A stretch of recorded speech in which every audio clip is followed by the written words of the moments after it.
Oi, gente, sejam bem-vindos à segunda aula de fotometria daqui da preparação para as seletivas internacionais de astronomia do Olympic Birds. Meu nome é Maria Clara e aqui nessa aula a gente vai tratar sobre os assuntos de corpo negro, lei de Wien, lei de Stefan Boltzmann, diagrama HR e a classificação espectral das estrelas. Então percebam que essa é uma aula bem completa, né? Então, vocês acompanharem essa aula ao longo do vídeo e absorver cada conceito vai garantir que vocês possam dar o seu máximo durante as provas das seletivas. Então, na aula anterior, a gente introduziu o assunto de espectroscopia, tratou sobre luminosidade e brilho. Então, se você não viu ainda, eu acho bem interessante você ir lá e acompanhar. Então, para começar essa aula, a gente pode começar definindo o conceito de albedo, que é um conceito muito importante que a gente vai tratar bastante durante as seletivas. E o albedo ele é uma medida da refletividade de uma superfície, sendo a razão entre a potência refletida e a potência incidente, variando de 0 a 1. Então, quando a gente tem aqui que ele é igual a 1, é porque a potência refletida é igual à potência incidente, ou seja, é um corpo totalmente refletor, ele vai refletir toda a potência que incide ali naquela área do corpo. E quando o albedo é 0, quer dizer que não reflete nada, ou seja, a potência refletida é 0 em relação à potência incidente. Então, o que acontece se a gente tiver um corpo no qual o albedo é 0? A gente tem justamente um corpo negro. O que é um corpo negro? É um corpo que absorve toda a luz que incide sobre ele, como a gente já viu aqui, sendo um absorvedor perfeito, mas também um emissor perfeito. Mas por que um emissor perfeito? Porque a gente sabe que um corpo ele vai absorver, né, ali, energia, e para não ter uma variação na temperatura, para ele estar em equilíbrio termodinâmico, ele precisa também transmitir essa energia, ele também precisa colocar para fora essa energia que ele absorveu. Então, assim como ele absorve aquela energia, ele emite perfeitamente aquela energia. Então, ele é um corpo que está em equilíbrio termodinâmico, certo? Então, a gente tem aqui que toda radiação incidente é completamente absorvida. Então, o que isso quer dizer? Que quando a gente for analisar o espectro dele, a gente vai ter um espectro contínuo, certo? E em todos os comprimentos de onda, em todas as direções, a máxima radiação possível é emitida. Isso não quer dizer que os comprimentos de onda vão ser somente máximos. Não quer dizer isso. Quer dizer que um corpo negro, enquanto ele estiver ali, de acordo com sua temperatura, ele vai emitir o máximo comprimento de onda possível. Então, não vai ter um corpo negro com características semelhantes que diferem um ao outro, por exemplo. Em todas as direções, quer dizer que ele vai emitir de maneira isotrópica, ou seja, igualmente em todas as direções. E as estrelas, elas emitem radiação de forma semelhante a corpos negros. Então, elas não são exatamente corpos negros, mas elas emitem de forma semelhante. O que quer dizer essa forma semelhante? A gente viu na aula passada que as estrelas elas possuem um espectro de absorção, ou seja, é um espectro contínuo que passou por um gás ali de temperatura menor. Então, onde fica esse gás? Esse gás fica na fotosfera. Então, ela vai apresentar um espectro de absorção, ou seja, não vai ser um corpo negro, porque o corpo negro ele possui espectro contínuo. E ela também não vai absorver totalmente, por quê? Porque o gás ali, que vai estar ao redor dela, ela vai interagir com a luz, certo? Também, de certa forma. Então, ela é semelhante a um corpo negro, mas a gente não pode considerar exatamente que é um corpo negro. Então, de que forma de radiação a gente falou aqui em todas as três características de radiação, mas de que tipo de radiação a gente está falando? A gente está falando da radiação de corpo negro, ou, como vocês preferirem chamar, de radiação térmica. O que seria essa radiação térmica? É uma radiação que depende unicamente da temperatura do corpo. Então, vai estar ali a agitação das moléculas, né? Então, essa agitação das moléculas é o que vai produzir essa radiação térmica, que é justamente a radiação de corpo negro. Então a gente tem aqui, certo, gráficos, né, da intensidade e dos comprimentos de onda em função da temperatura, certo? Então a gente tem aqui uma temperatura em amarelo, a gente tem aqui uma temperatura de 5.500 Kelvin, certo? Então a gente vai ter aqui várias intensidades, né, de radiação diferentes para cada comprimento de onda no eixo X. Em uma estrela com temperatura igual a 7.000 kelvins, a gente vai ter uma intensidade maior para cada comprimento de onda. 9.000 vai ter uma intensidade maior ainda, e 10.000 também. Então, o que vocês conseguem perceber ali é que com o aumento da temperatura, vai aumentando a intensidade também. Então, a gente sempre vai ter um pico aqui, percebe? Esse pico aqui vai ter um pico de radiação para um certo comprimento de onda. Então, percebe que esse pico ele vai se movendo para cá, ok? Então, eu vou mostrar a vocês um simulador que vocês vão conseguir enxergar melhor dessa maneira. Então, a pergunta que eu faço para vocês é: como que a gente pode descrever quantitativamente a intensidade do campo de radiação ao lado? A gente tem um gráfico aqui, como que a gente descreve uma função, vamos dizer assim, que possa falar sobre a intensidade para cada temperatura, certo? Então, a gente tem que Max Planck, ele, a partir da quantização de energia, o que seria isso?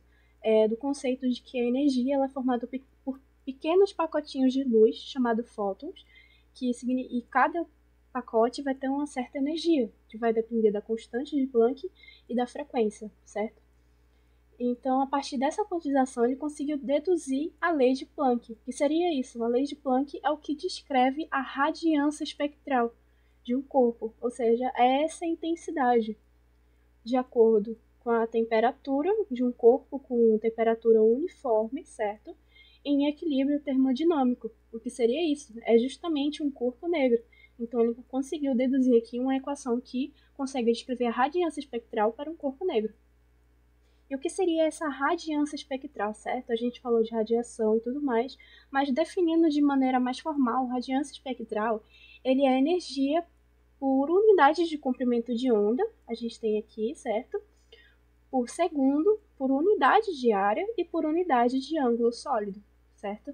Vocês não sei se vocês já viram o conceito de ângulo sólido, mas é basicamente considerando o ângulo que a gente conhece, normal, né? Só que considerando uma esfera, certo? Então, a gente tem aqui, partindo para o próximo tópico, a gente tem a lei de Wien. O que diz a lei de Wien? É o comprimento de onda em que um corpo negro tem o pico da radiação é inversamente proporcional à sua temperatura absoluta T. Então, a gente tem aqui, né, esse mesmo gráfico aqui, só que ele está separado, né, não está junto igual esse aqui. Então, a gente tem aqui que quanto maior a temperatura, certo? Menor o comprimento de onda em que vai ter esse pico que eu falei anteriormente. Então, percebe que aqui o comprimento de onda máximo, ele não vai ser o máximo comprimento de onda de forma quantitativa, mas o comprimento de onda relacionado ao pico de emissão, vezes a temperatura. O produto entre esses dois vai dar uma constante, chamada constante de Wien.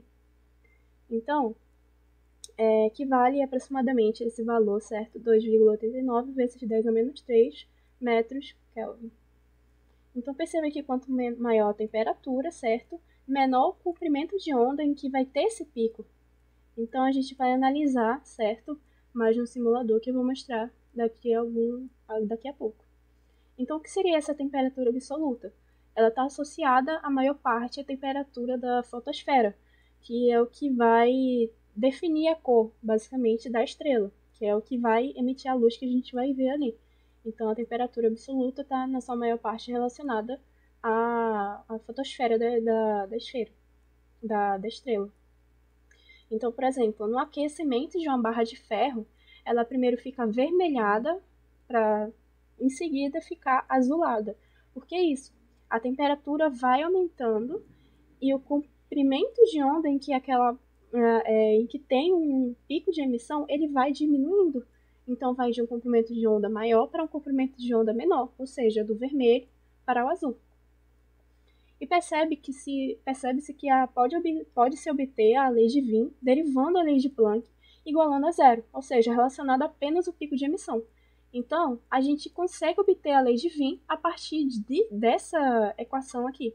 Eu não vou mostrar ela porque ela é um pouco avançada para as seletivas online, mas se vocês quiserem, vocês podem pesquisar assim sobre a lei de Planck. Então, o que é derivar? Derivar é basicamente relacionado a taxas de variação. Então, quando você tem aqui que a derivada é zero, ou seja, a taxa de variação é zero, certo? Você tem que vai ter um pico de emissão. Em outras palavras, você derivando e igualando a zero é uma ferramenta de cálculo que vai ser necessária para as próximas etapas, como Barra do Piraí e principalmente Vinhedo. Você deriva igual a zero e você obtém a lei de Wien. Então, é uma dedução bastante interessante. Então, a gente tem aqui, né, a simulação. Vou baixar esse cursor.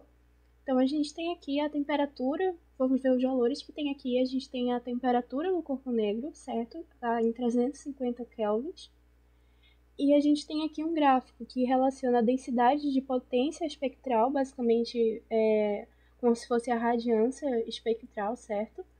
E relacionando o comprimento de onda em micrômetros. Então, a gente pode aqui aumentar e diminuir a temperatura do corpo negro que a gente está considerando.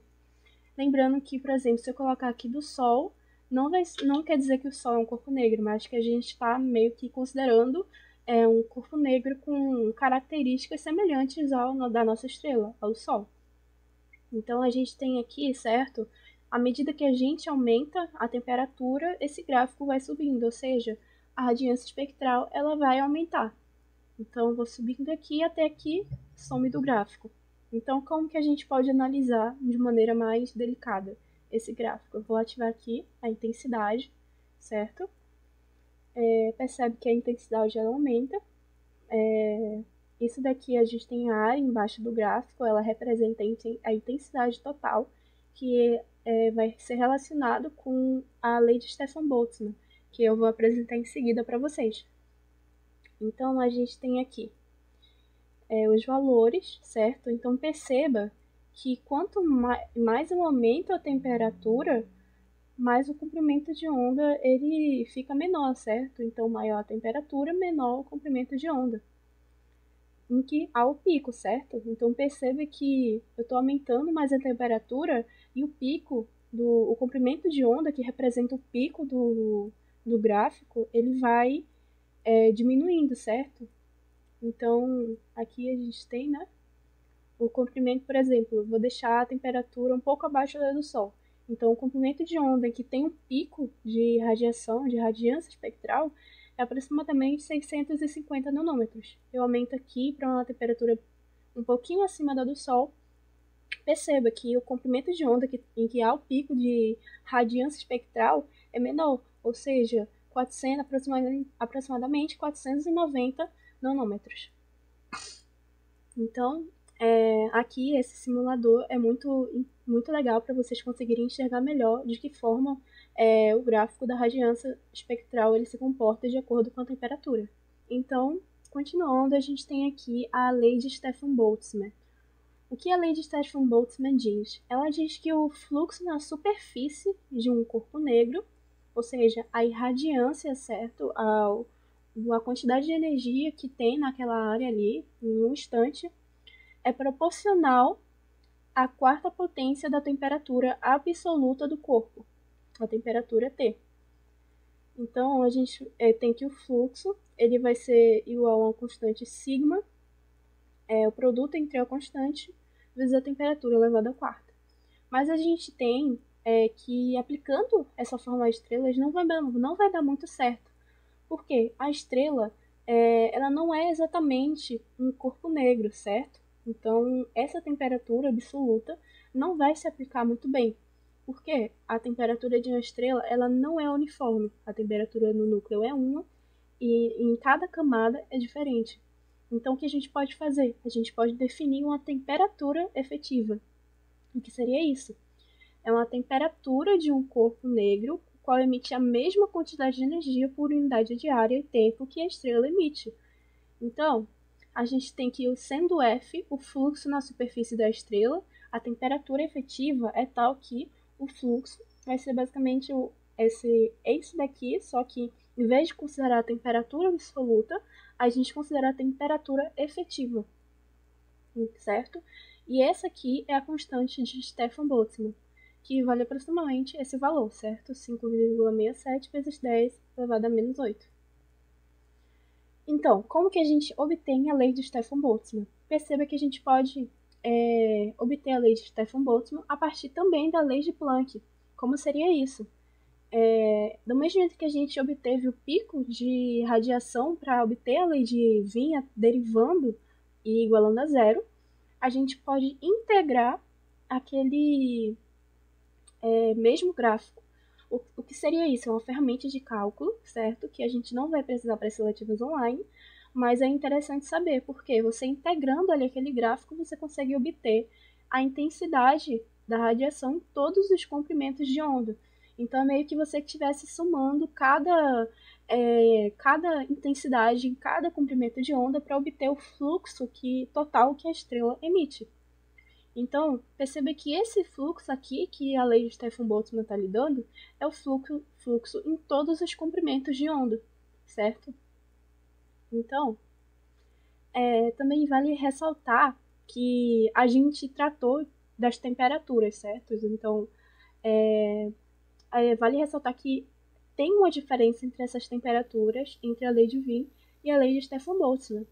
Seria isso: a temperatura medida pela lei de Stefan Boltzmann, ou seja, a temperatura efetiva, difere da medida pela lei de Wien, que é a temperatura de brilho, porque os corpos astronômicos não são corpos negros perfeitos. Então, a gente tem que essas duas temperaturas, elas são ligeiramente diferentes, certo?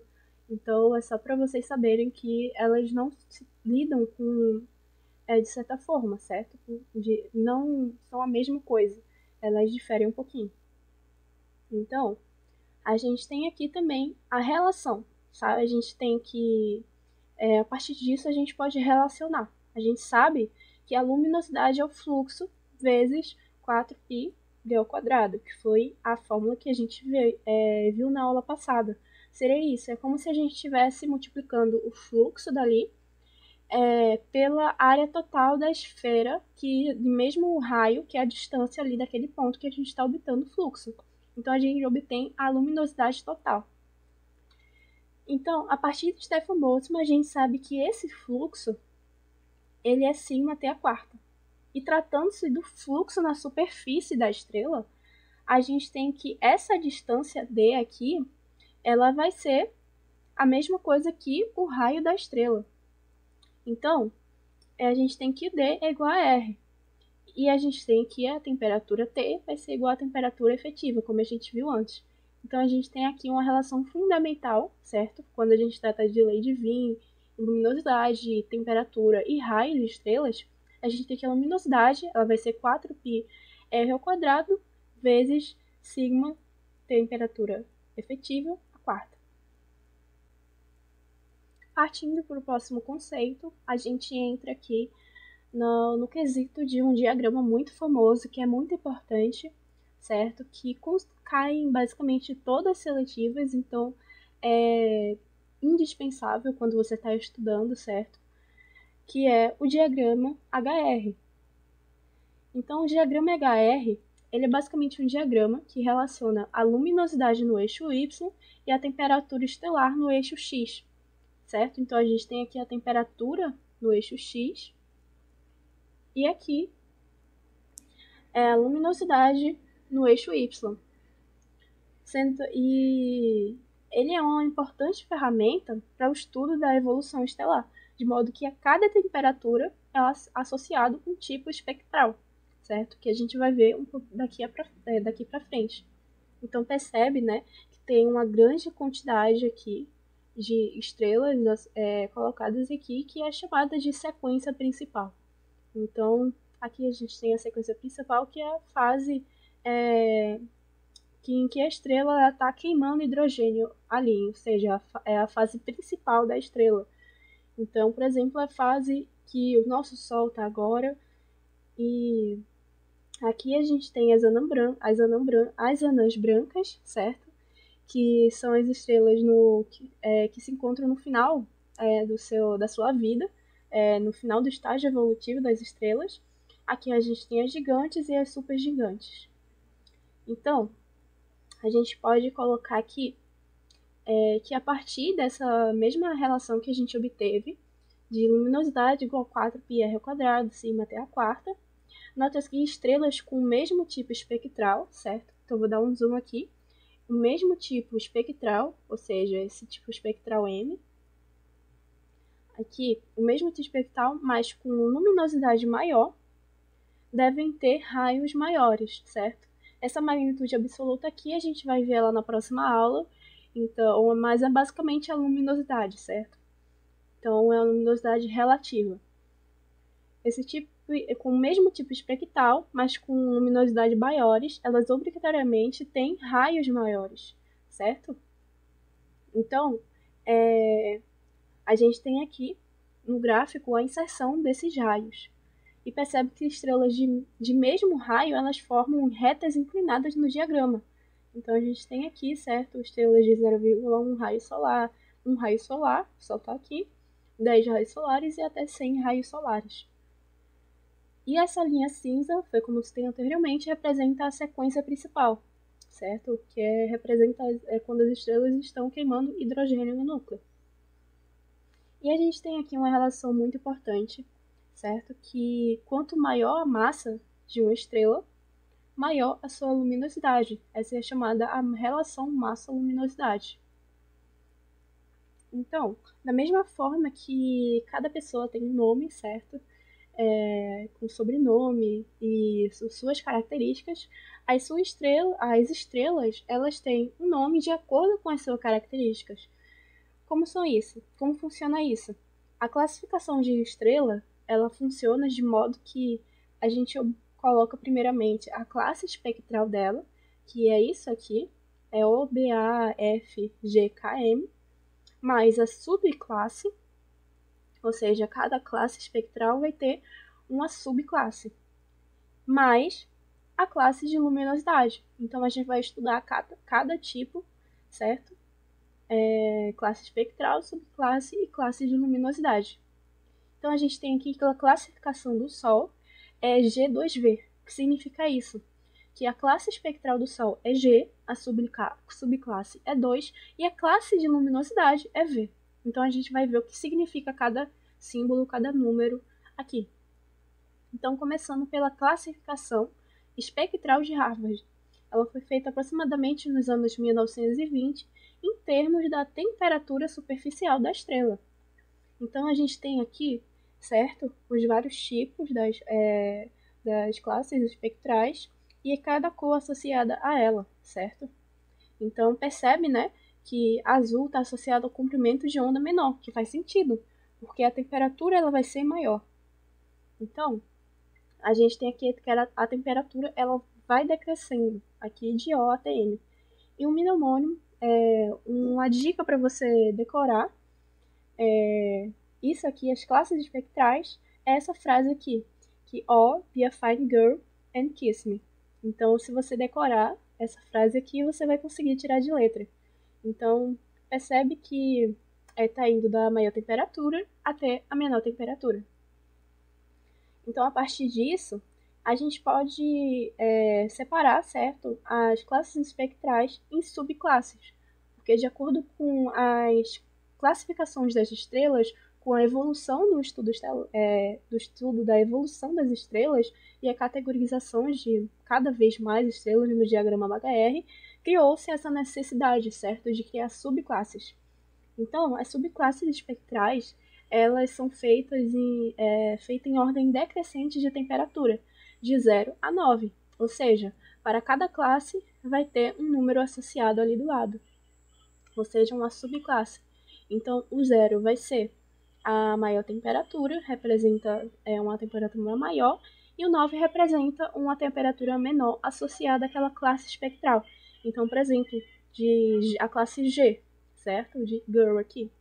Classe G vai começar em 0, na maior temperatura, até G9, que é menor. Em seguida, vai para a temperatura K. Então, vai começar K0 até K9, depois para temperatura M, M0 até M9. Então, a gente pode relacionar a partir daí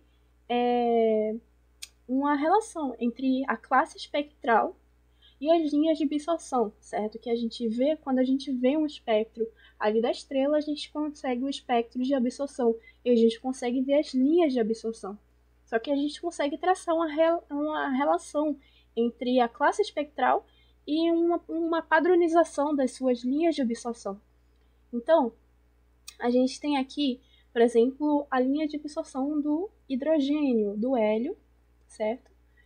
E a gente percebe que, por exemplo, a do hidrogênio, aqui, tem uma maior intensidade, certo? Uma linha de absorção de maior intensidade para estrelas com temperatura mais próxima de 10.000 Kelvin, certo? E a gente percebe aqui, por exemplo, a do hélio, certo? O átomo de hélio que perdeu com todos os elétrons, no caso, ele tem uma intensidade maior para estrelas com temperatura próximas de 25.000 kelvins. Então, a gente tem aqui a intensidade das linhas de absorção para cada elemento, certo? De acordo com a temperatura, ou seja, com a classe espectral daquela estrela. Então, prosseguindo, certo? A gente já viu a classe espectral e as subclasses. Falta a classe de luminosidade, que é conhecida como classificação espectral de Yerkes, que foi feita por volta de 1940 em termos da luminosidade, certo? Então, a gente tratou ali da temperatura superficial e agora a gente vai tratar da luminosidade. Como funciona a classificação espectral de Yerkes? Ela feita com números romanos, certo? Então, ela tem alguns prefixos aqui, certo? 1A, 0, 1A, 1B, 2, 3, 4, 5, 6 e vai até 7, terminando com anãs brancas, certo? Então, a gente tem aqui que cada classificação representa um tipo de estrela, desde supergigantes extremamente luminosas, até gigantes brilhantes, até subgigantes. V, que é a estrela da sequência principal, estrelas anãs, que basicamente lembra que é o nosso Sol, que é G2V. Então, esse V representa que o Sol é uma estrela da sequência principal, uma estrela anã.